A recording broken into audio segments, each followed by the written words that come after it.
I'm not saying that you can't push consciousness around, and I'm not saying that you cannot induce psycholytic states of self-recognition, states of abandonment of neurotic behavior patterns and that sort of thing. Certainly these things happen, but this informing impossible mystery, this thing which need not exist at all, so far as we can tell. It is entirely a gratuitous mystery, this informing sense of the other that approaches us with poetry and jeweled machines and visionary vistas of the far future and lost races in space and biological destinies possible but untried. That is not approachable any other way. And I think, that all this lineage mumbo-jumbo and the close holding of secrets means you don't have a strong hand. If you're holding your hand close to your chest, it's because you're afraid to play it. And the shamanism that is happening at the most primitive cultural level is shamanism that is willing to show its hand. I mean, they don't tell you that you're not pure enough or celibate enough or haven't mastered textual proficiency enough. They just say, yes, come with us into the woods and we will show you what we know. And what we know is that we don't know nothing. And this is how we found that out. We found it out by putting ourselves at the mercy of something that we absolutely cannot understand, something which cannot be boiled down to serve ideology. This horse cannot be broken. Any priest who tries to ride it will be thrown for a loop. Any politician who tries to ride it will be trampled beneath it. It is a true mystery. And the male ego, that reductionist, Newtonian, Cartesian, positivist approach, always pushes for closure. There is never satisfaction unless there is explanation. And yet explanation is a fool's game. Anybody can create an explanation. The history of thought is the history of one cockeyed explanation after another, which is immediately perceived as ludicrous once it becomes outmoded. So the mystery is not an unsolved problem. It is a true mystery. Nobody knows what is going on. I don't think any tradition has taken the measure of this or operates in the light of it. The people who actually handle the molten alchemical ore that pours out of the furnaces of hyperspace have very little to say about it, have no interpretation to offer. It's the public relations people and the priestcraft people and the people who have a book they're selling. They are just full of information, explanation, denunciation, adoration, so forth and so on. But the people who stand close to the mystery are silent. And what I would like to put across, and what I'm always trying to put across, and what is very hard to put across even though we say it over and over again, is how real what we're talking about is. It is real. It can just shake your teeth out. It is very fine to sit under the teaching tree and talk about psychedelic drugs. Do you know how much this is like being smashed on a psychedelic drug? Not at all. Not one iota.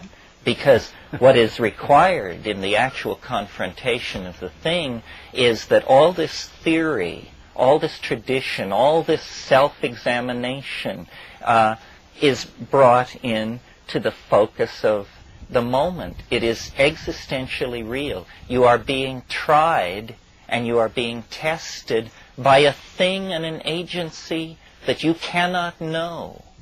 And this is very different from getting a laugh from an audience or a paycheck from an institution, or your book reviewed in the newspaper. That is all dross and foolishness, because we all know that there are weasels everywhere, and that your position in human society is no indication of your existential validity. But if you can pass through the fire of the psychedelic experience, and it is a fire, the hexagram Li, the clinging, is the sign of the psychedelic experience. It is the noetic fire. It's the fire that descended on Pentecost and gave language to the apostles. If you can pass through that fire, then you have made a pact outside of history, outside of the validations and value systems of men and women. You have found authentic being. And it's a great challenge, a great controversy. People, react differently. They want to preserve this particular tradition which mitigates against it, that particular tradition which mitigates against it. The fact is, we can only say what we know. And I diligently sought existential validity in the various rumored Sophic oases in the landscape of human aspirations, such as yoga, such as sitting, such as, and it's just a matter of shopping around, and finding out what actually sets your knees knocking, what actually makes tears of joy run down your face spontaneously, what actually can make you grovel and plead for mercy. And it is this force, this real invocation of real spirit. It is a dark night of the soul. It is an ecstasy, apotheosis, apokatastasis. It even happens outside of Greek. It is pure challenge met and overcome, pure self-authentication.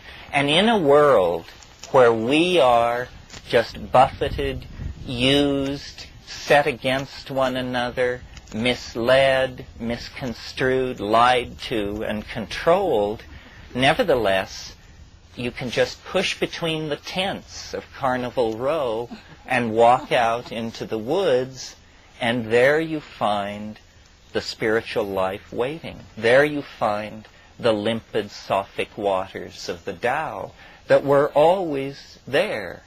And it's a matter of courage, not of finding the guru, not of seeking the answer. Anybody who is seeking the answer is in flight from the answer, because the answer is not sought, it is faced. You know what it is. You just have to face the demands that it will make upon you, because it isn't easy. Somebody isn't going to pass by your prostrate form and touch you on the head and tell you you're enlightened. It's going to be burned out of you the way the dross is burned away from the precious metal in the alchemical furnace. It takes courage and commitment and a willingness to make what Plotinus called the flight of the alone to the alone. This is what shamanism is about. We do have a good time with each other. We do have a good time with all these drugs and copulating furiously upon them and making metaphors with them. But the truth is that it is the narrow neck that challenges us, and the narrow neck that authenticates us. And when you pass through it, each time you come to the other side, you've taken a step along the path of knowledge that is irrevocable. You are not set back. Nature loves courage. Nature is an infinitude of doorways, opening into authentic being, calling to us with the voice of our ancestors, the spirits of the planet, the time travelers that rove the centuries ahead of us, and who knows what else. The whole fact of being is a palpable, ongoing, continuous miracle. And we know this. We feel it. But we are the programmed victims of a death-dealing society. So our task becomes, I think, to use the empowerment that these kind of gatherings give us, and to use the self-recognition that we can each have here, that we are not alone. That, I'm saying this because I'm glib, but we all know it. That's how I'm able to say it. It is elicited from the group mind. If it weren't in you, I would be incomprehensible. So we form then an understanding. And then we each are strengthened in the private trials of our souls when we go to meet these things, when we try to hammer out a relationship to the ally, when we try to hammer out a relationship to the denizens of our own unconscious. This is life authentically lived.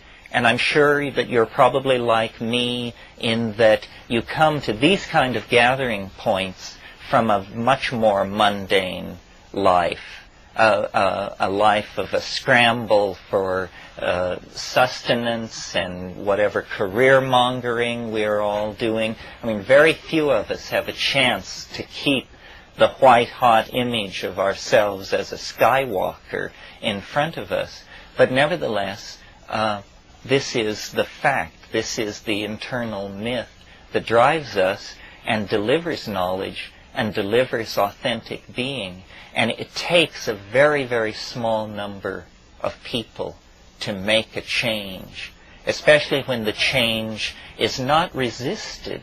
Because what we're saying is not menacing to the establishment.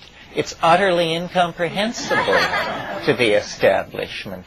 So we can formulate in our benign neglect, we can formulate our own self-image. And when finally in the chaos of the world, we are asked for what our answer would be, what solution we would propose, it will be all there, all finished, ready and waiting. This is how mutation, real mutation, occurs in biological populations. It isn't that there's a mutation and suddenly it works better and so it takes over. No, it's that the mutation is always there in the background and is never significant until the conditions change. It gets dry, it gets wet. Suddenly, those mutant genes that allowed an organism to survive in wetter or drier conditions make all the difference. So we are a residual mutation that will not die, that is carried along in the bloodstream of the beast. And every 20 or 30 years or so, like the hatch of locusts or the coming of some other natural phenomenon in the ecosystem of the planet, there are waves of reform and of transcendent hope. It begins in America with the transcendentalists. As part of that now, we have only to bide our time. This shamanic model is at the very centerpiece of the new society that will be constellated if there is to be any future society at all.